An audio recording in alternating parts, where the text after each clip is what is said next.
Hai guys, kembali sama aku. Nah, di video ini aku ingin bagi-bagi tips nih tentang memilih jurusan ketika kalian ingin kuliah di perguruan tinggi, biar kalian nggak salah ngambil jurusan. Nah, buat info aja buat kalian, kalau aku sekarang semester 5, aku kuliah di UINSA Surabaya dan aku ngambil jurusan Sastra Arab di Fakultas Adab dan Humaniora. Langsung aja ke pembahasannya. Tips-tips memilih jurusan, biar kalian nggak salah memilih jurusan. Yang pertama yaitu kalian harus mengambil jurusan yang sesuai dengan passion kalian, sesuai dengan apa yang kalian kuasai. Kalian tuh lebih condongnya ke mana? Kalau ke hitung-hitungan, kalian bisa ngambil matematika ataupun fisika. Kalau kalian itu lebih pahamnya ke tentang fikih, kalian bisa ngambil hukum keluarga Islam, yaitu tentang pernikahan. Nah gitu. Atau kalian itu yang kalian kuasai tentang bahasa Arab, kalian bisa ngambil pendidikan bahasa Arab ataupun sastra Arab gitu.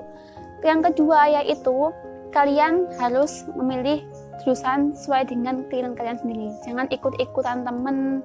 Kalau teman kalian ngambil kimia karena passion teman kalian tuh ada di kimia, tapi karena sampean ikut-ikutan teman ngambil kimia, sedangkan sampean itu nggak paham sama sekali tentang kimia, nanti yang rugi itu sampean sendiri. Sampean akan stres dan puyeng sendiri gitu loh, karena nggak sesuai dengan passion kalian gitu, nggak sesuai dengan apa yang sampean nggak sesuai dengan yang sampean kuasai gitu, kemampuan sampean.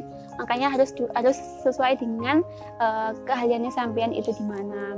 Buat kalian yang masih SMA, kalian masih bisa ada waktu untuk memikirkan ataupun menyadari sampean itu lebih condongnya kemana gitu. Kalaupun sampean condongnya ke matematika, nanti sampean bisa belajar terus gitu, dan sudah ada pemikiran nantinya ke depannya mau ngambil jurusan apa dan di fakultas mana atau di kuliah di mana gitu.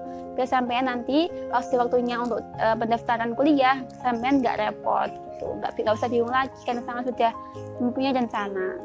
Yang ketiga yaitu kalau kalian sudah memutuskan untuk ngambil jurusan, contohnya seperti sampean ngambil jurusan PBA yaitu pendidikan bahasa Arab, berarti kalian tuh harus sudah punya pandangan di masa depannya. Kalau kalian sudah lulus kuliah ngambil PBA, berarti kalian itu ingin menjadi guru bahasa Arab. Berarti maksudnya tuh kalian tuh harus punya pandangan masa depan kalian ketika sudah lulus kuliah, ingin kemana dan ingin jadi apa gitu. Kalau kalian ngambilnya jurusan akhlak syariah atau hukum keluarga Islam, berarti kalian itu kedepannya nanti akan kerja di KUA bagian pernikahan. Ataupun kalian ketika sudah lulus kuliah di jurusan pendidikan matematika, berarti kalian nanti setelah lulus akan menjadi guru matematika. Pokoknya itu kalian sudah harus punya punya rencana masa depannya, kalau kalian sudah lulus mau kemana dan jadi apa gitu. Makanya kalau ambil jurusan itu jangan asal-asalan, harus dipikirkan ke depannya bagaimana gitu. Karena nanti zaman nggak mungkin mengulangi lagi kan kuliah lagi kalau kalian sampai salah jurusan. Dan juga kalau salah jurusan itu, kalau kalian ingin pindah jurusan itu bakal ribet, bakal sulit, dan harus mengulangi dari awal lagi. Jadi kan kayak sia-sia gitu, membuang waktu. Jadi lebih baik bisa memikirkan lebih dahulu. Nah, setiap kampus itu pasti memiliki ketentuan masing-masing dan berbeda-beda dalam jumlah memilih jurusan. Ada yang bisa memilih 3 jurusan, ada juga yang hanya bisa memilih 2 jurusan. Nah, di UINSA ini itu kalian bisa memilih 3 jurusan. Nah, aku dulu juga memilih 3 jurusan. Yang pertama yaitu BSA, yang kedua yaitu PAI kalau nggak salah, dan yang ketiga itu PBA. Padahal waktu aku sepan sama UMPTKIN, bahkan mandiri di UIN Malang, kan aku sepan sama UMPTKIN itu kan milih UIN Malang sama UIN Jogja. Nanti kalian bisa lihat video aku yang ini, yaitu perjalanan ceritaku tentang masuk di perguruan tinggi. Dan bahkan sampai mandiri itu berarti yang aku pilih itu sama semua. Yang pertama itu PBA, yang kedua PAI, dan yang ketiga akhlak syariah. Tapi cuma di UINSA itu, hanya di UINSA yang aku rubah jurusannya. Yang pertama itu BSA, bahasa Arab, yang kedua PAI, dan yang ketiga baru PBA. Dan kenapa waktu aku di UINSA itu aku rubah jurusan aku Kenapa yang pertama itu BSA? Yaitu dulu waktu aku daftar mandiri di UINSA itu tahun 2019, sistemnya itu enak. Jadi kita bisa lihat berapa anak yang daftar di UINSA di jurusan tersebut.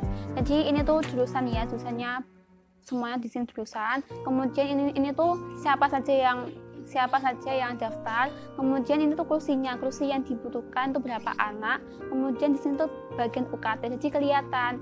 Nah, pada saat itu aku sebenarnya pengen tetap milih yang pertama itu PBA, tapi PBA itu yang daftar itu hampir 300 atau 500 orang gitu loh.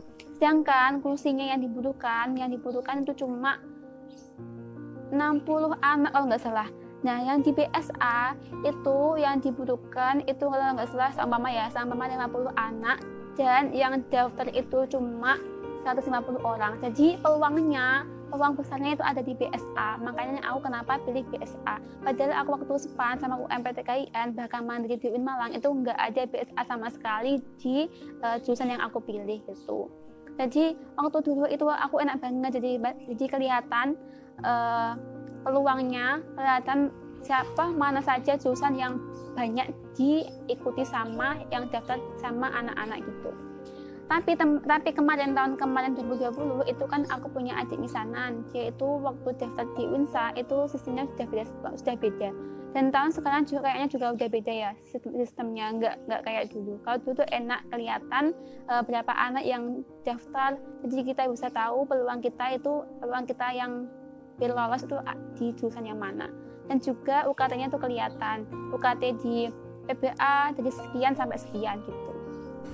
Nah, saran dari aku, sebelum kalian memfinalisasi data pendaftaran kuliah, kalian harus memastikan dulu apakah jurusan yang kalian pilih itu jurusan favorit di universitas tersebut. Jika jurusan yang kalian pilih itu di jurusan favorit di universitas tersebut, itu biasanya akan sulit peluangnya untuk lolos.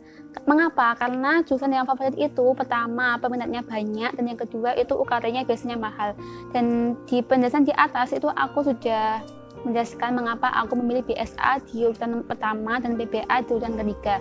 Karena waktu itu datanya tuh kelihatan UKT-nya, bahkan juga peserta yang mendaftar di UINSA tersebut. Jadi kelihatan, dan pada waktu itu PBA itu minimal UKT-nya 6 sampai maksimal 12 juta kalau nggak salah. Aku nggak tahu yang sekarang bagaimana.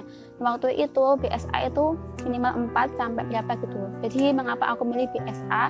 Yang pertama karena peluangnya banyak, yaitu yang daftar cuma sedikit. Yang kedua karena UKT-nya nggak mahal banget. Nah, PBA itu peluangnya sedikit, yang daftar itu ratusan, tapi yang dibutuhkan kursinya itu cuma puluhan tok, cuma 60 atau berapa gitu. Dan juga UKT-nya mahal. Mengapa aku milih BSA di urutan pertama? Jadi buat kalian harus memastikan dulu apakah jurusan kalian yang kalian pilih itu merupakan jurusan favorit atau bukan. Dan jika kalian tetap memilih itu, maka kalian harus belajar yang ekstra biar kalian bisa lolos di perguruan tinggi. Itu saja dari aku guys, semoga bermanfaat untuk kalian. Jika kalian ingin tanya-tanya, kalian bisa DM ke aku ataupun kalian bisa tulis di komentar di bawah ini. Dan juga aku sudah pernah membuat video tentang berkas-berkas KIP kuliah ataupun pokoknya yang berkaitan tentang KIP kuliah. Kalian bisa langsung ke YouTube channel aku. Dan jangan lupa subscribe, like, comment, dan share. Sampai jumpa.